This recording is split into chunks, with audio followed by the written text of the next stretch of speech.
हमने अपने चैनल पे एक क्वेश्चन पूछा था व्यूअर्स से कि आपको क्या लगता है कि आपके हिसाब से कौन सी वो टीम है जिसको नेक्स्ट साइकिल में आईसीसी की तरफ से ओडीआई स्टेटस दिया जाना चाहिए, जो आपको फील होता है। तो हमने आपको कुछ ऑप्शंस दिए थे, जैसे कि सिंगापुर का ऑप्शन दिया था, जर्सी का ऑप्शन दिया था, उसके बाद युगांडा का दिया था, कतर का दिया था और कनाडा और हांगकांग। जी हाँ, जो ऑलरेडी ओडीआई स्टेटस वाली टीम्स रह चुकी हैं, इन दोनों का भी हमने दिया था कि क्या ये दोनों वापस से रिगेन कर सकती है।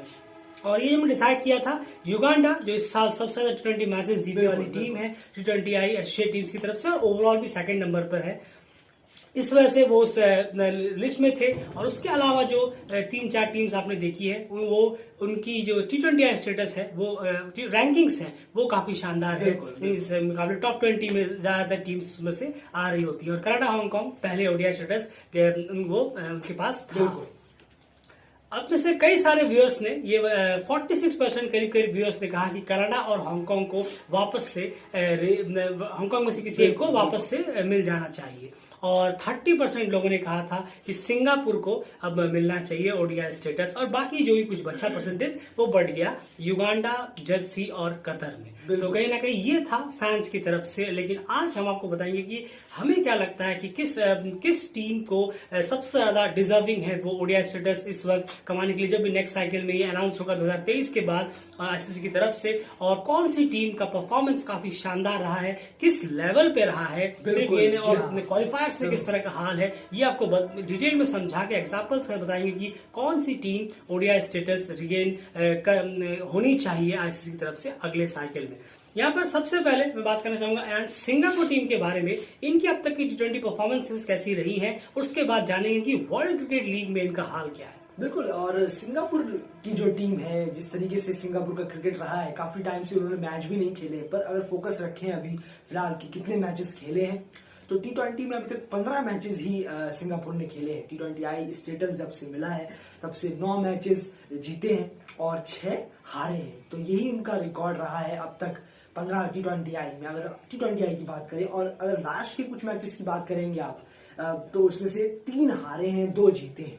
अगर आप इसकी बात करेंगे, लास्ट के 5 मैच को उठा के देखेंगे तो इसमें से 3 में सिंगापुर को जीत मिली है और 2 में हार मिली है, जो उनका अभी रिसेंट परफॉर्मेंस। और रिसेंट परफॉर्मेंस था कब? ये 2020 में मार्च का रिसेंट परफॉर्मेंस है, उसके बाद तो कोई क्रिकेट ही नहीं हुआ। जी हाँ, बिल्कुल। और ये क्रिकेट ना होने की वजह से भी कहीं ना कहीं सिंगापुर की टीम यहाँ पर काफी ज्यादा स्ट्रगल करती हुई नजर आती है। और फिलहाल 1 साल से ऊपर हो गया है, लेकिन अभी तक कोई क्रिकेट सिंगापुर की तरफ से हमें देखने को नहीं मिला है इंटरनेशनल लेवल पर। बिल्कुल। यहाँ पर अगर इनकी परफॉर्मेंस में वर्ल्ड क्रिकेट लीग की जरा चर्चा की जाए, क्योंकि वर्ल्ड क्रिकेट लीग बहुत शानदार एक फॉर्मेट है, बहुत शानदार एक क्रिकेट है एशिया टीम्स के लिए। और कहीं ना कहीं वहां पर इनका परफॉर्मेंस मैटर बहुत ज्यादा करेगा कि इन्होंने इनके अंदर किस तरह की कैपेबिलिटी है, किस तरह का इनके अंदर पेशेंस लेवल है, और किस तरह का परफॉर्मेंस ये दे सकते हैं आने वाले टाइम में, अगर आईसीसी इन पे और ज्यादा भरोसा करता है। लेकिन उससे पहले ये जानना जरूरी है कि वर्ल्ड क्रिकेट लीग में इनकी हालत अब तक क्या रही है। बिल्कुल। वर्ल्ड क्रिकेट लीग में 2 बार चैंपियन भी बने, तो ये बहुत अच्छी बात है कि 2009 और 2012 में, जी हाँ, 2012 में जब डिवीजन 4 हुआ था, तो उसके डिवीजन 5 हुआ था तो उसके चैंपियन बने थे। और उसके बाद डिवीजन 6 जो 2009 में हुआ था, उसमें ये लोग चैंपियन बने थे। तो कहीं ना कहीं बहुत अच्छी बात है, 2 बार चैंपियन बने हैं। और अब तक 5th प्लेस इनका सबसे वर्स्ट परफॉर्मेंस है। तो आप देखिए कि परफॉर्मेंस कितना अच्छा होता है। 2008 में डिवीजन 5 में उसमें 5th प्लेस में आए थे। तो ये इस तरीके का परफॉर्मेंस है सिंगापुर की टीम का। 2nd पोजीशन पे भी रहे हैं, 3rd पोजीशन पे भी रहे हैं। लेकिन अगर लास्ट की बात करें जो डिवीजन 3 में, तो वहां पे 3rd प्लेस में रहे थे और रेलीगेट कर दिया गया था। बिल्कुल। तो अब ये देखने वाली बात होगी कि वर्ल्ड क्रिकेट लीग में इनका परफॉर्मेंस कुछ इस तरीके का है।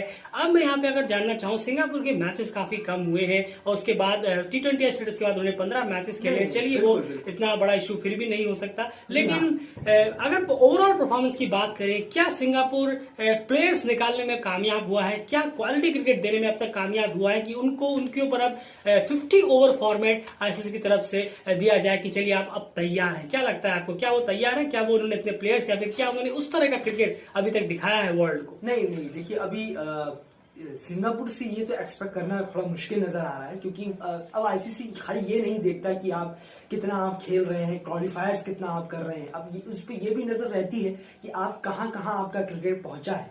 आप कितने आजकल इस चीज को भी बहुत इंक्लूड कर दिया गया है कि आप कहीं और जाके भी खेलते हैं या नहीं, आपके प्लेयर्स किसी और देश के लीग वगैरह में भी इंक्लूडेड है या नहीं, ये सब भी बहुत मैटर करता है आजकल की जो क्रिकेट हो गया है। और बाकी आपका जो परफॉर्मेंस रहा है वर्ल्ड क्रिकेट लीग में और क्वालिफायर्स में, तो कहीं ना कहीं आईसीसी ये जरूर सोचेगा कि नहीं, आपसे बेहतर टीमें भी अभी और हैं शायद। जी हाँ बिल्कुल, क्योंकि जहां तक ये जो टीमें हैं इनमें सिंगापुर फिलहाल बिल्कुल भी वो टीम नहीं हो सकती जिनको ओडीआई स्टेटस दिया जाए आईसीसी की तरफ से नेक्स्ट साइकिल में। ये कम्प्लीटली हमारा ओपिनियन है, ये हमें ऐसा लगता है कि सिंगापुर अभी बिल्कुल भी तैयार नहीं है कि उन्हें ओडीआई स्टेटस देना ही। उन्होंने ऐसा कुछ खास किया है कि उनकी तरफ कि उन्होंने वर्ल्ड का अटेंशन अपनी तरफ खींचा हो कि नहीं देखिए हम कितना तैयार है, उनकी परफॉर्मेंस देखिए। अपने लेवल पे भी इतना खास परफॉर्मेंस नहीं है उनका। अगर उनकी जोन की बात करें, उनके जोन में भी वो कोई सबसे टॉप टीम नहीं है। इसीलिए कहीं ना कहीं ये दर्शाता है कि अभी उन्हें और ज्यादा अपने टीम के ऊपर, प्लेयर्स के ऊपर, क्रिकेट के ऊपर काम करने की जरूरत है। अगर सिंगापुर की हम जब भी बात करते हैं तो हमें एक दो नाम ही नजर आते हैं, उसमें से एक नाम तो ऐसा चमकता है क्योंकि वो वर्ल्ड क्रिकेट में जाके जगह जगह लीग खेले हुए हैं। हम बात टीम डेविड की कर रहे हैं, तो अभी काफी सारे प्लेयर्स निकालने की जरूरत है, काफी क्रिकेट और उन्हें खेलने की जरूरत है ओडीआई स्टेटस हासिल करने से पहले। तो सिंगापुर हमारी इस लिस्ट से बाहर होते हैं। अब यहाँ पर जल्दी से बात कर लेते हैं कतर के बारे में। कतर क्रिकेट के बारे में आपका क्या हाल है? क्योंकि मुझे नहीं लगता कि ये टीम अभी आने वाले 5 सालों में भी, शायद 6-7 सालों में भी ओडीआई स्टेटस डिजर्व करती होगी। बिल्कुल, देखिए कतर ने अब तक 26 मैचेस खेले हैं, उसमें 16 जीते हैं। अगर T20 आई की लिस्ट अगर मैं बात करूं तो 26 मैचेस में 16 जीते हैं, 8 में उन्हें हार मिली। तो ये उनका अभी रिकॉर्ड है।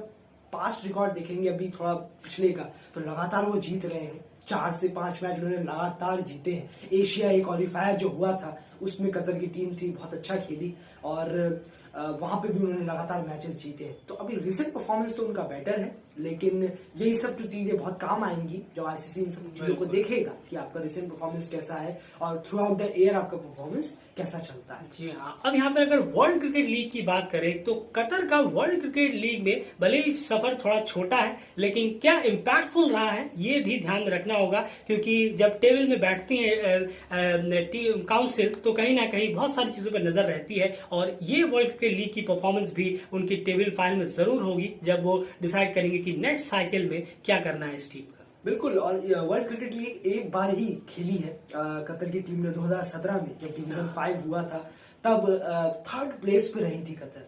तो ये बहुत अच्छी बात है कतर के लिए कि पहली बार ही खेलना और उसमें भी 3rd प्लेस पे आना, ये बहुत अच्छी बात है कतर के लिए। और अगर ऐसे ही परफॉर्मेंस अगर बाद में अगर डिवीजन मिलते हैं, वर्ल्ड क्रिकेट लीग मिलता है अगर खेलने को, अगर उतना क्रिकेट अच्छा कर पाती है कतर, तो शायद हो सकता है कि अभी तो नहीं लेकिन आने वाले टाइम में जरूर कतर का नंबर आएगा। बिल्कुल, जैसे कि मैंने कहा कि आने वाला साइकिल के बाद जो आने वाला साइकिल होगा तो वहां पर कतर को डेफिनेटली मौका मिल सकता है अगर वो इस तरह की परफॉर्मेंस जारी रखे तो।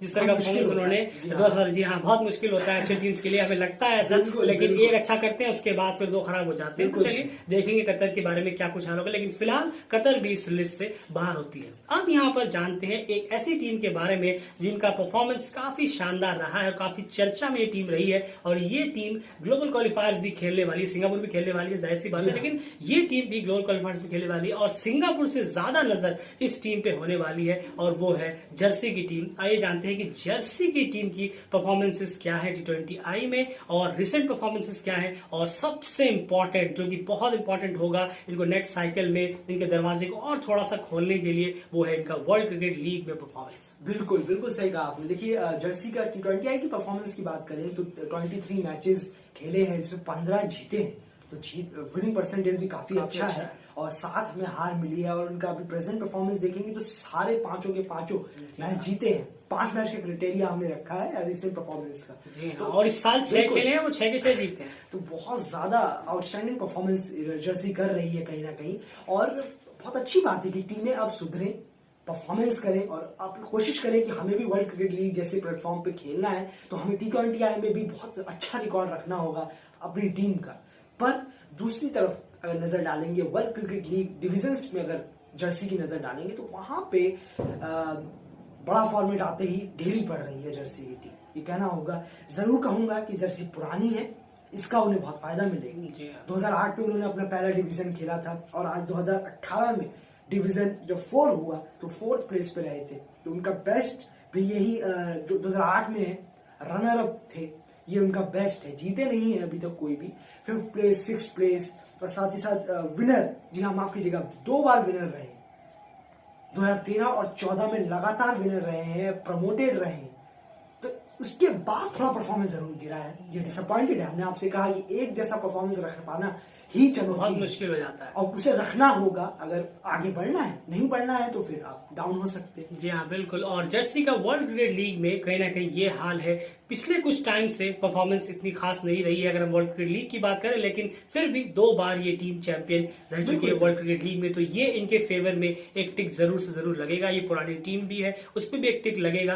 लेकिन यहाँ पर सबसे बड़ी बात है, क्या जर्सी क्रिकेट अभी मेरे ख्याल से सबसे ज्यादा अगर देखने वाली बात होगी तो वो है जर्सी का ग्लोबल क्वालिफायर्स में परफॉर्मेंस, क्योंकि ग्लोबल क्वालिफायर्स में उनके सामने टीमें दूसरे रीजन से भी होंगी, दूसरी टीम से भी होंगी, प्लेटफॉर्म भी बड़ा होगा आईसीसी इवेंट्स का, कहीं ना कहीं बहुत मैटर करेगा ग्लोबल क्वालिफायर्स में जर्सी का परफॉर्मेंस किस तरह का होता है। अगर वो थोड़ा बहुत भी नजर खींचना चाहते हैं आईसीसी के अपनी तरफ अगले साइकिल में ओडीआई स्टेटस के लिए। बिल्कुल सही कहा आपने। देखिए अब क्वालिफायर्स तो बहुत ही बड़ा एक क्राइटेरिया होता है किसी भी टीम के लिए कि इसको हम क्या, कैसी टीम चल रही है, वर्ल्ड क्रिकेट लीग कराया जाता है, इसलिए ये सब चीजें होती हैं। तो इन सब चीजों पे अपना बेटर करना, कितना बेटर आप कर पाएंगे, कितना अच्छा आप कर पाएंगे, ये आने वाले साइकिल में आने वाले स्टेटस देने के लिए ओडीआई का कहीं ना कहीं आपको एक बहुत बड़ा एक बूस्टर होगा। जी हाँ बिल्कुल, क्योंकि जर्सी को नीदरलैंड्स और जिम्बाब्वे जैसी टीमों के साथ अपना क्रिकेट खेलना है, मैच खेलने हैं ग्लोबल क्वालिफायर्स में, तो ये बहुत एक टेस्ट होगा उनके लिए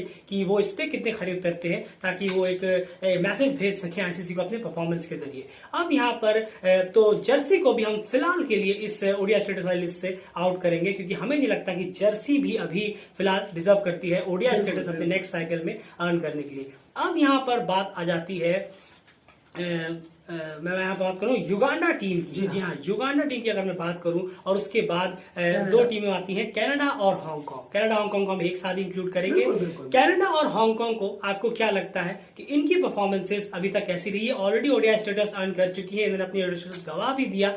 इनका परफॉर्मेंस कैसा रहा है अगर हम बात करें इनके पास्ट में अगर हम जाए? देखिए हांगकांग की जो टीम है, जी हाँ हांगकांग की जो टीम है, कहीं ना कहीं 2011 में अगर हम वर्ल्ड क्रिकेट लीग की बात करें तो वहां चैंपियन बने। उसके बाद टीम बहुत परफॉर्मेंस गिर गया। अब 2011 उसके बाद तो काफी खेले भी नहीं, काफी डिविजन्स खेले भी नहीं, नीचे चले गए। क्रिकेट ही इनका बहुत ज्यादा डाउनवर्ड गया है क्रिकेट। तो कहीं ना कहीं कहना होगा कि हांगकांग क्रिकेट को अभी बहुत मुश्किल है ये कर पाना। अब देखिए आप हांगकांग ने 44 मैचेस खेले, आप T20I का भी चलिए रिकॉर्ड उठा के देख लीजिए, तो 28 में हार मिली और 16 में जीत है। तो आप हांगकांग को देख के देखिए, और हांगकांग ने इतने वर्ल्ड क्रिकेट लीग में जितने मौके मिले हैं उतने बुनाए नहीं है। 5th में 6th में रहना, एक बार 2nd में भी रहे, 4th में भी रहे, एक बार चैंपियन बने हैं। बिल्कुल। और सबसे बड़ी बात है कि इनको ओडीआई स्टेटस मिल चुका था। ओडीआई स्टेटस मिलने के बावजूद भी उन्होंने काफी अच्छी काफी बड़ी टीमों के साथ भी उनके मैचेस हुए हैं, इंडिया के साथ भी वो खेली है, और लेकिन फिर भी उनका जो ग्राफ है क्रिकेट का, वो जो स्तर है वो इतना नहीं उठा जो जितना उठना चाहिए था कम से कम उनको ओडीआई स्टेटस मिलने के बावजूद। और इसी वजह से उन्होंने उसकी इंपॉर्टेंस नहीं समझी, शायद अहमियत नहीं समझी कि उन्होंने उस स्टेटस को भी लॉस किया। और कहीं ना कहीं हांगकांग क्रिकेट को ऑलरेडी एक मौका मिल चुका है। जी हाँ, डेल क्रिकेट सबसे पहले यही इंपॉर्टेंट होगा कि जब आप फेयर की बात करते हैं, जब आप टेस्ट प्लेइंग नेशन और एसोसिएट प्लेइंग नेशन के बीच में बड़ा चिल्लाते रहते हैं कि इक्वालिटी होनी चाहिए, सेम मैचेस होने चाहिए, सेम होना चाहिए, तो फिर यहाँ क्यों नहीं? कनाडा और हांगकांग को ऑलरेडी मौके मिल चुके हैं, एक बार वो अपना गवा चुके हैं, उन्होंने उस चीज की अहमियत नहीं समझी, वहां पर उन्होंने परफॉर्मेंस नहीं दिखाया, तो क्यों ना अब एक ऐसी टीम को दिया जाए जो कि नई है, फ्रेश है, जिन्हें अभी तक ओडीआई स्टेटस नहीं मिला है, जो जिन्हें अभी तक वनडे इंटरनेशनल खेलने का मौका नहीं मिला है। तो ये प्लेटफॉर्म सबसे बेहतर देना होगा किसी और टीम को। कनाडा की अगर हम बात करें, क्या कनाडा भी अभी तक इस सिचुएशन में पहुंची है? भले ही उसने अमेरिका क्वालिफायर्स में धमाकेदार परफॉर्मेंस की हो, लेकिन वो एक रीजनल क्वालिफायर्स है, लेकिन फिर भी उसे भी इंक्लूड करना होगा। रीजनल हो कुछ भी हो, रैंकिंग में इफेक्ट करता है।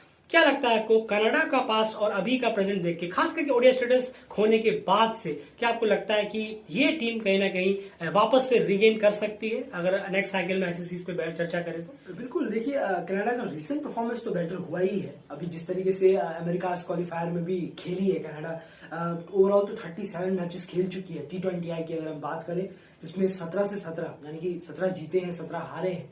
और रिसेंट परफॉर्मेंस पे ध्यान देंगे तो अभी 5 में से 4 मैच जीते भी हैं, 1 हारा भी है। रिसेंट में अमेरिका क्वालिफायर में। लेकिन अगर थोड़ी नजर ओडी यानी कि वनडे पे नजर डालेंगे कहीं ना कहीं वर्ल्ड क्रिकेट लीग में, तो यहाँ पे रिजल्ट देखने में थोड़ा उल्टा ही निकल के आता है कि कहीं अभी तक चैंपियन नहीं बनी है कनाडा। आप देखेंगे 2007 डिवीजन 1 4th प्लेस, डिवीजन 1 2010 में 5th प्लेस आप देख रहे हैं। और लास्ट की बात करूं डिवीजन 2 2019 में तो 5th प्लेस। परफॉर्मेंस में कोई, अभी सिर्फ 2 साल की बात है, तो आप अगर इनको फिर से ओडीआई अगर स्टेटस इतनी बड़ी चीज देंगे तो इन्होंने किया ही क्या है अभी 5-6 सालों में जो आप इनको परफॉर्म के बेस पे दे रहे हैं, क्या है आखिर बेस अगर कनाडा और हांगकांग को मिलता है तो वापस? बिल्कुल, क्योंकि कोई बेस ही नहीं है। आप इनको ऑलरेडी एक मौका दे चुके हैं और इन्होंने उस पर डिसअपॉइंट किया है, बहुत ह्यूजली डिसअपॉइंट किया है। इनकी परफॉर्मेंस वनडे में इतनी अच्छी नहीं है, तो फिर किस बेस पे आप कहना चाह रहे हैं कि कनाडा और हांगकांग को ओडीआई स्टेटस मिल जाना चाहिए? क्योंकि ऐसे तो फिर माफ कीजिएगा, ऐसे तो फिर कोई भी खराब परफॉर्मेंस करे उसे लगेगा कि नहीं चलिए हम आने वाले टाइम में हमें फिर से मिल जाएगा, 1-2 क्वालिफायर जीत जाएंगे तो हो जाएगा। ऐसा नहीं चलने वाला। ये वनडे इंटरनेशनल गेन की हुई ऑलरेडी टीम है और इनका परफॉर्मेंस अगर आप देखेंगे तो वो काफी ज्यादा डिसअपॉइंटिंग है उसके मुकाबले कि ये वनडे इंटरनेशनल गेन कर चुके थे। तो कहीं ना कहीं बिल्कुल भी ये सही नहीं होगा, ना ही फेयर होगा कि आप उसी टीम को वापस से दे दे जिन्होंने डिसअपॉइंट किया था एक बार, उस चीज की वो अहमियत नहीं समझे। तो फिर ये सोचिए कि उस साइकिल में जिन दूसरी टीमों ने मेहनत किया है क्या उनके साथ ये अनफेयर नहीं होगा? बिल्कुल अनफेयर होगा। जब आप टेस्ट प्लेइंग नेशंस को अपने साथ कंपेयर करने की बात करते हैं, कहते हैं वो अनफेयर है, तो क्या आप ओडीआई स्टेटस वाली टीम्स को नहीं लगता कि आप T20 स्टेटस वाली टीम के साथ अनफेयर कर रहे हैं? ये कहेगी कि कनाडा और हांगकांग को वापस से मिल जाना चाहिए, उनको तो मौका मिला था, तब उन्होंने क्या किया? जरा उसका भी रिपोर्ट कार्ड रखिए सामने एक बार आप कि उन्होंने उस टाइम पे क्यों परफॉर्मेंस खराब की कि आज ये नौबत आ गई है कि उनको T20 स्टेटस की टीम्स के साथ खड़ा करना पड़ रहा है। युगांडा टीम की मैं बात करूं अगर, इनका क्या हाल है, इनकी परफॉर्मेंस किस तरीके की है और क्या लगता है इस टीम के बारे में आपको? वर्ल्ड क्रिकेट लीग में इनका हाल क्या है? बिल्कुल, देखिए युगांडा की T20 की बात करें तो वो तो खैर बात करने लायक भी नहीं। इतनी आउटस्टैंडिंग परफॉर्मेंस रहा है कि आपको हर जगह सोशल साइट्स पे, सोशल प्लेटफॉर्म पे हर जगह ये ब्रेकिंग न्यूज बन के आ रही है कि पाकिस्तान के बाद 2nd नंबर की टीम है जो सबसे ज्यादा मैचेस जीती है, या कहें कि बहुत विनिंग परसेंटेज हाई रहा है जिस टीम का। तो बताने के लिए ज्यादा नहीं है, 29 मैचेस खेले हैं युगांडा ने, 19 जीते हैं, सिर्फ 9 हारे हैं। और इस साल का जो परफॉर्मेंस रहा है 5 जीत, लास्ट के 5 मैच की बात करें तो 5 जीत है, क्वालिफायर भी पहुंच गए हैं। और अब थोड़ी नजर जरा 50 ओवर की अगर उस पर बेस पे डालें कि आखिर क्या है, तो पहले ही जो पहला इन्होंने खेला था डिवीजन 3 2007 में, तो वहां पे चैंपियन बने थे। उसके बाद थोड़ा चैंपियन बनने में टाइम लगा, थोड़ा परफॉर्मेंस गिरा भी, लेकिन 2nd प्लेस में भी आए, 3rd प्लेस में भी आए। 2018 यानी 2018 डिवीजन 4 में आखिरकार फिर चैंपियन बने। तो यानी आप देखिए लेटेस्ट में जब शुरुआत में जब जरूरत थी तब बने थे चैंपियन, और फिर से 2018 में जब एक बार और परफॉर्मेंस इनका उठा है दोबारा T20 में भी, वनडे में भी, ओडी में भी, तो कहीं ना कहीं अब युगांडा अच्छा करती हुई नजर आ रही है। पर 2018 में जब डिवीजन 3 फिर से हुआ था तो उसमें 6th प्लेस में रहे थे, यानी कितना नीचे रहे इससे पता चलता है। तो थोड़ा सा डिबेटेबल भी है, लेकिन कहीं ना कहीं आप बाकी टीमों से थोड़ा एज भी ले रहे हैं। क्यों? क्योंकि आपका T20 जो परफॉर्मेंस है वो भी बहुत मैटर करेगा जब आपको आईसीसी ये ओडीआई स्टेटस देगा। जी हाँ, और वर्ल्ड क्रिकेट लीग में भी अगर हम बात करें तो इन्होंने इस तरह की इतनी कोई डिसअपॉइंटिंग परफॉर्मेंस नहीं की है। अगर वो एक बार 6th पे आए हैं, उसके अलावा वो 2nd प्लेस पे रहे, 3rd प्लेस पे रहे, उन्होंने चैंपियनशिप स्टार्टिंग में जीती, उसके बाद 2018 में भी फिर उन्होंने परफॉर्मेंस किया। तो कहीं ना कहीं वर्ल्ड क्रिकेट लीग में भी उनकी परफॉर्मेंस इतनी डिसअपॉइंटिंग नहीं है जितनी डिसअपॉइंटिंग बाकी टीम्स की है, खास करके उनकी हिस्ट्री को देखते हुए। यहाँ पर इस साल की अगर बात कर ले तो वो 16 T20 मैचेस जीत चुके हैं, क्योंकि अपने आप में एक रिकॉर्ड है किसी एशियाई टीम के द्वारा एक साल में इतने T20 मैचेस जीतने का, और परफॉर्मेंस उनकी काफी शानदार रही है। मैं आपको बता दूं, थोड़ा पास में आपको लेके जाऊं तो कहीं ना कहीं उन्होंने केन्या नामीबिया की टीम को भी हरा रखा है। जी हाँ, नामीबिया के खिलाफ उन्होंने 2 मैचेस जीते हुए हैं पहले, इससे पहले कि अपने पास्ट रिकॉर्ड्स में, और केन्या को 2007 में हराया हुआ है। उस टाइम केन्या को उन्होंने हराया हुआ है जब उससे 2004 में करीब में केन्या सेमीफाइनल तक खेली थी। तो केन्या टीम को हराया है, उसके बाद नामीबिया टीम को हराया है। तो कहीं ना कहीं इस टीम के अंदर वो दमखम है कि ये बड़े बड़े लेवल पे परफॉर्म कर सकती है, बड़ी बड़ी टीमों को कहीं ना कहीं अपसेट कर सकती है। और सबसे बड़ा जो इनका प्लस पॉइंट होगा वो होगा ग्लोबल क्वालिफायर्स में, क्योंकि अफ्रीकन रीजन में ये टीम डोमिनेट कर रही है फिलहाल, इसमें कोई दोहराई नहीं है। जो केन्या की एक वक्त जगह हुआ करती थी वो कहीं ना कहीं इन्होंने छीनी है, और ऐसे ही नहीं छीनी है, केन्या को हरा के ये जगह छीनी है। बिल्कुल, बहुत बहुत अच्छा कर रही है युगांडा क्रिकेट। और हमारे हिसाब से तो यही क्राइटेरिया होना चाहिए, जिसने भी कनाडा हांगकांग कहा है। बिल्कुल आपकी मर्जी है, सब आप वोट दे सकते हैं, लेकिन आप थोड़ा प्रैक्टिकली सोचिए कि उस टीम को आप देना चाहेंगे जिसने कोई परफॉर्म नहीं किया है, पास्ट में कोई परफॉर्म नहीं हुआ है, जिनको एक मौका मिल चुका है और वो रेलीगेट हो चुके हैं, उनका डाउनवर्ड हुआ है, बैकवर्ड गए हैं वो, ना कि अपवर्ड गए हैं, आगे नहीं गए हैं। अब आपको उन टीमों को ज्यादा चांसेस देने हैं जो अच्छा कर रही हैं अभी एट प्रेजेंट।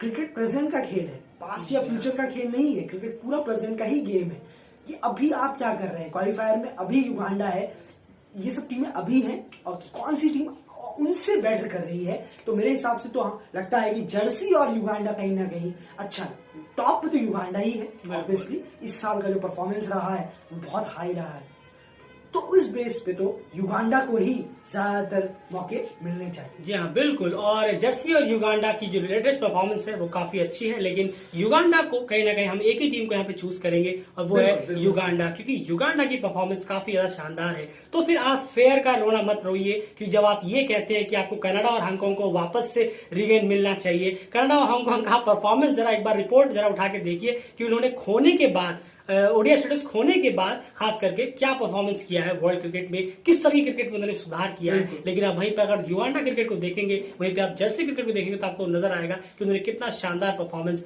दी है अभी तक इस स्टेज में। अफ्रीकन रीजन में बहुत ही दमदार और स्ट्रांग टीम हमें नजर आ रही है युगांडा की, अगर बात करें हम। वहीं पर युगांडा की जो ग्लोबल क्वालिफायर से मैच है वो नीदरलैंड्स और जिम्बाब्वे से होने हैं, कोई दोहराई नहीं है। ये हम अभी कह रहे हैं आपको कि ये नीदरलैंड जिम्बाब्वे को जबरदस्त टक्कर देके और हराने का भी दमखम पूरा रखती है। इनके पास टॉप क्लास बॉलर्स हैं, ऑलराउंडर्स हैं, बैट्समैन हैं जो कि रेड हॉट फॉर्म में है। और सबसे बड़ी बात है कि इन्होंने अभी लेटेस्ट काफी क्रिकेट खेला है यार, उसका उनको काफी ज्यादा फायदा मिलेगा ग्लोबल क्वालिफायर्स में। बिल्कुल, बहुत ज्यादा जो टीमें अभी रिसेंट खेल रही हैं उनको फायदा मिलेगा ही, और जितना ज्यादा खेलेंगी उतना ज्यादा बेटर है, उतना ज्यादा ये लोग अच्छा करेंगे। और आपके ग्रुप में जो टीमें हैं वो काफी स्ट्रांग है, युगांडा के ग्रुप में काफी स्ट्रांग टीमें हैं, तो कहीं ना कहीं टक्कर देखने को मिलेगी, काफी ज्यादा कॉन्टेस्ट देखने को मिलेगा। तो उसके लिए अच्छा है कि आप लोगों ने ज्यादा से ज्यादा मैचेस खेले हैं, बहुत अच्छी बात है। जी हाँ, और इसीलिए युगांडा को कहीं ना कहीं लगता है कि हमें कि नेक्स्ट ओडीआई साइकिल में युगांडा पे सबसे ज्यादा नजर होनी चाहिए आईसीसी की, और युगांडा को वो मौका मिलना चाहिए, वो रिवॉर्ड मिलना चाहिए जो उन्होंने 2021 में करके दिखाया है,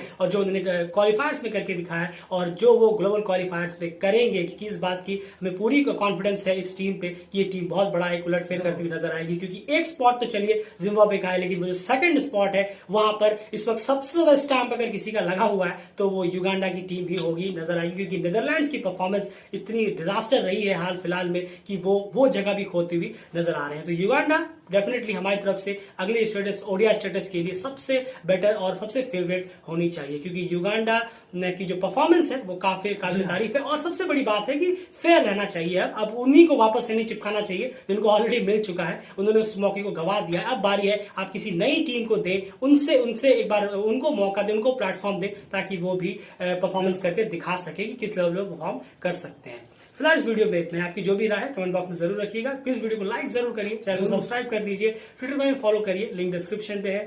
इस तरह की सारी क्रिकेट अपडेट्स, क्रिकेट न्यूज और इस तरह की सारी टॉपिक्स पे हम लगातार डिस्कशन करते रहते हैं। फिलहाल इस वीडियो में इतना है। Bye bye.